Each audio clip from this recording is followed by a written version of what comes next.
누가복음 1장 1절 4절 말씀은 우리에게 이렇게 이야기해주고 있습니다. 1절에서 누가는 이 복음이 우리 중에 이루어진 사실에 대한 것이다 라고 이야기하고 있습니다. 우리가 믿는 이 복음이 예수님의 우리의 죄를 위해서 죽으시고 부활하신 이 복음이, 그래서 믿는 모든 자에게 생명을 주시는 이 놀라운 복음이 예수가 와서 새롭게 이야기한 것이 아니고, 예수가 만들어낸 것이 아니고, 예수가 와서 우리에게 새롭게 말하는 것이 아니고, 이것은 이미 구약 시대로부터 내려온 예언의 말씀이 성취된 것이었다라고 누가는 먼저 이야기하고 있습니다. 이미 예언된 일이었다라고 이야기하는 것이죠. 또 2절에서는 또 이 복음이 처음부터 말씀의 목격자가 되고 일꾼된 자들의 전하여준 그대로 내력을 조술하려고 부술던 사람이 많았다라고 누가는 우리에게 소개해주고 있습니다. 그 말은 당시 목격자들이 있었고 동시에 이미 이에 대한 연구조사들이 많이 있었고 자신이 이 모든 것을 다 확인했었고 다 참고했다라고 누가가 이야기하고 있는 것이죠.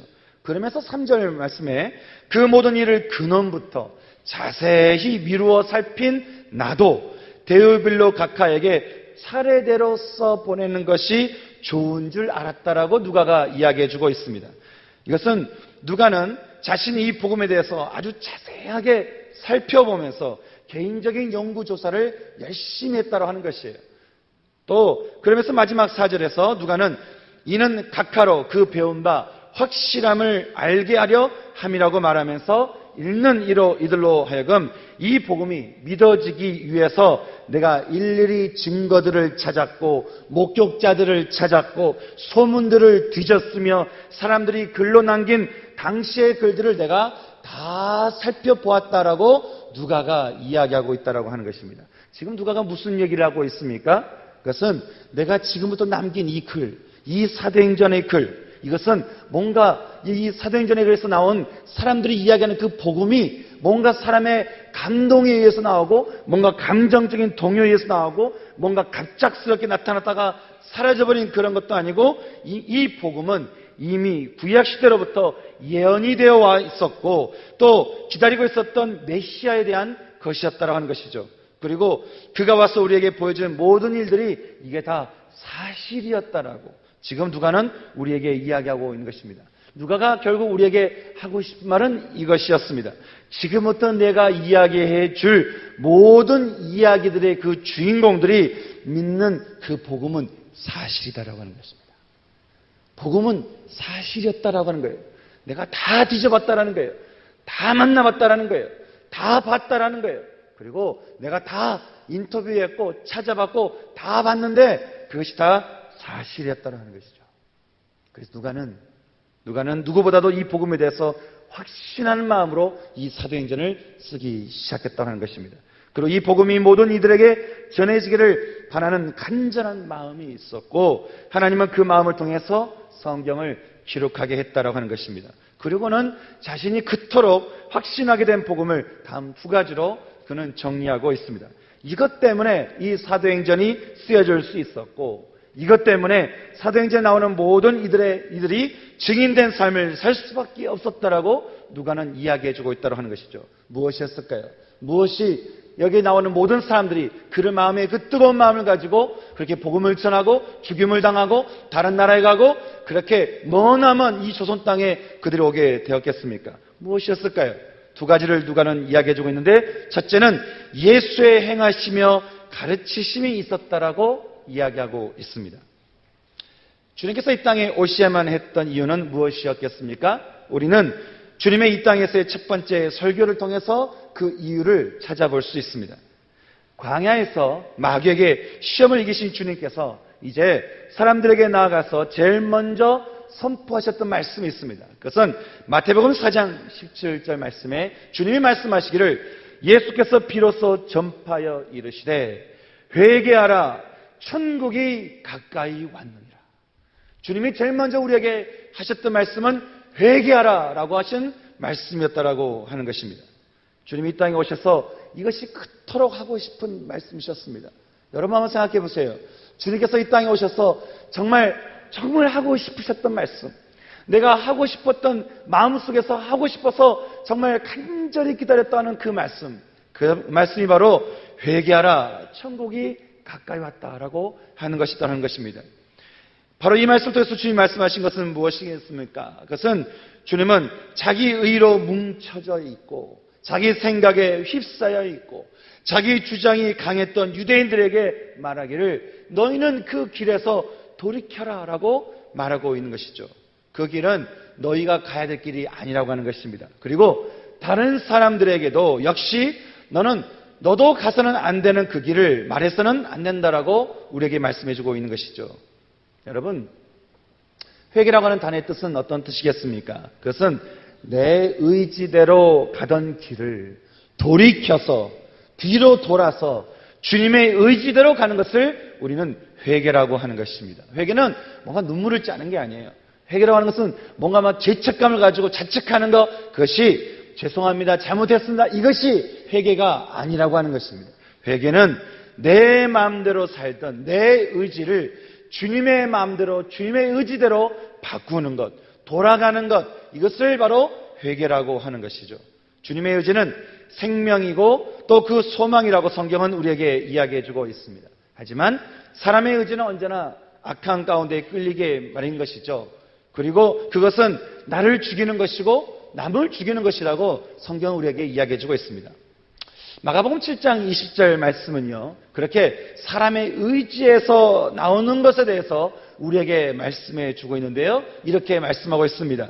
가라사대 사람에게서 나오는 그것은 사람을 더럽게 하는데 속에서 나오는 것은 악한 생각, 곧 음란과 도적질과 살인과 간음과 탐욕과 악독과 속임과 음탕과 흘리는 눈과 회방과 교만과 광팬이, 이 모든 악한 것이 다 속에서 나와서 사람을 더럽게 한다라고 하는 것이죠.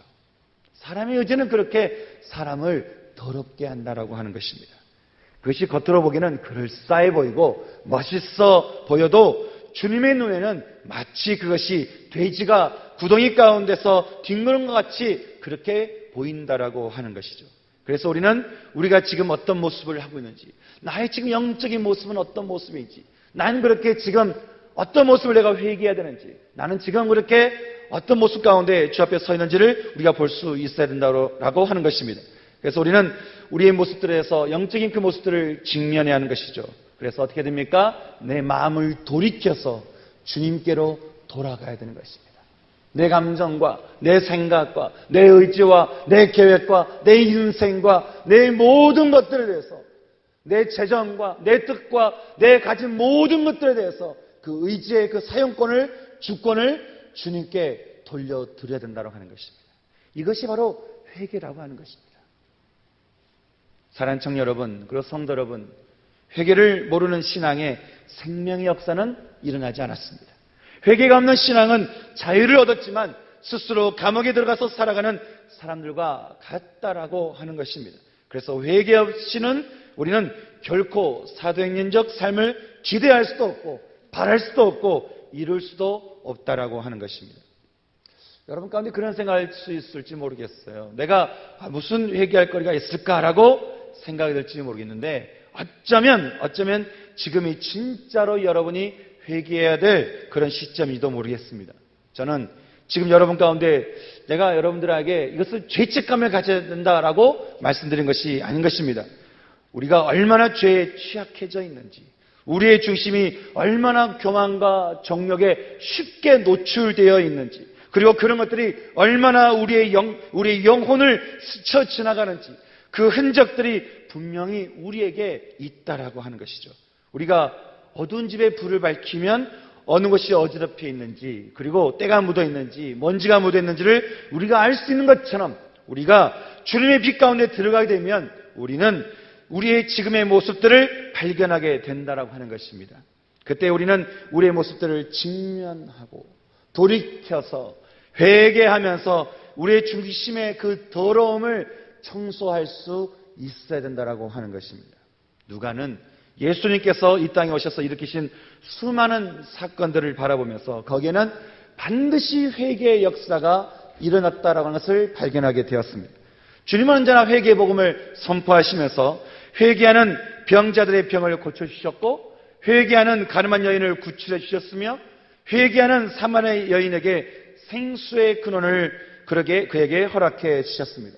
도무지 회개가 없이는 어떠한 역사도 일어나지 않았던 것을 누가는 분명하게 보았고 들었고 확인했다라고 하는 것이죠. 사랑하는 청년 여러분, 성도 여러분, 날마다 회개의 삶을 통해서 우리는 사도행전적인 삶을 살 수 있다고 하는 것입니다.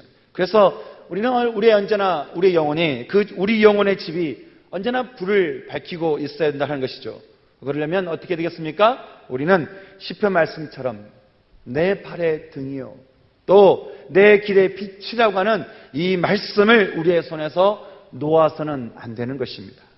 저는 여러분의 삶에서 말씀과 떨어져서 살지 않기를 여러분에게 권고드립니다. 그래서 끊임없이 그 빛이 꺼지지 않도록 늘 말씀을 가까이 하고, 말씀을 읽고, 말씀을 보고, 말씀을 듣고, 말씀을 쓰면서 그렇게 말씀의 등불이 내 안에서 희미해지지 않도록 우리가 주의해야 된다라고 하는 것이죠. 말씀이 켜져 있으면 사람들은 자신들의 영적인 모습을 바라보기 때문에 내 죄를 바라보면서 내가 여기도 때가 묻어있고 내가 저기도 때가 묻어있고 내가 이렇구나 라고 우리가 생각하게 된다고 하는 것이죠. 하지만 말씀의 불이 꺼져버린 사람들은 지금의 자신의 모습을 볼 수 없다라고 하는 것입니다. 그래서 자신의 교만과 자신의 종력을 겸손과 거룩으로 그들이 착각하며 살아가게 된다라고 하는 것이죠. 저는 오늘 이 시간에 저와 여러분들의 모든 마음들이 주님이 보여주시는 그 빛 가운데로 돌아와서 회개하는 시간이 되기를 소망합니다. 매일매일이 우리가 회개해야 하겠지만 그동안 회개를 잊어버리는 그런 삶을 여러분들이 살았다 한다면 이 시간 우리가 회개 가운데 주 앞에 나가야 된다고 하는 것입니다. 왜냐하면 회개가 없이는 어떠한 사도행적인 삶을 우리가 살 수 없다고 하는 것이죠. 사랑하는 청년 여러분, 특히 전도행을 앞두고 있는 청년 여러분, 여러분들의 사도행적인 삶을 살기 위해서, 여러분의 하나님께서 함께 하시는 전도행이 되기 위해서는 가장 먼저 여러분들 안에 주의해야 될 말씀이 무엇입니까? 그것은 내 안에서 주 앞에서 회개할 거리가 무엇인지를 살펴봐야 한다고 하는 것입니다. 주님의 그 말씀, 회개하라 천국이 가까웠느니라 라고 하는 이 말씀이 먼저 나에게 들려져야 된다고 하는 것입니다. 나에게 복음이 들려지지 않는데 누구에게 복음을 전하겠습니까? 내가 이 복음을 듣고 있지 않는데 이 복음을 누구에게 전하겠습니까? 우리가 아우리치를 공연하러 가겠습니까? 멋있게 뭔가를 보여주러 가는 것입니까? 아닌 것이죠. 그것은 복음을 전하러 가는데 우리가 먼저 그 복음이 들려져야 된다고 하는 것입니다. 저는 오늘 이 시간 여러분 안에 하나님 앞에서 모든 마음을 내어놓고 회개하면서 여러분의 의지를 모두 주 앞에 돌리시고 주님의 의지 가운데로 돌아갈 수 있는 여러분 삶 되시기를 주님의 이름으로 축원합니다.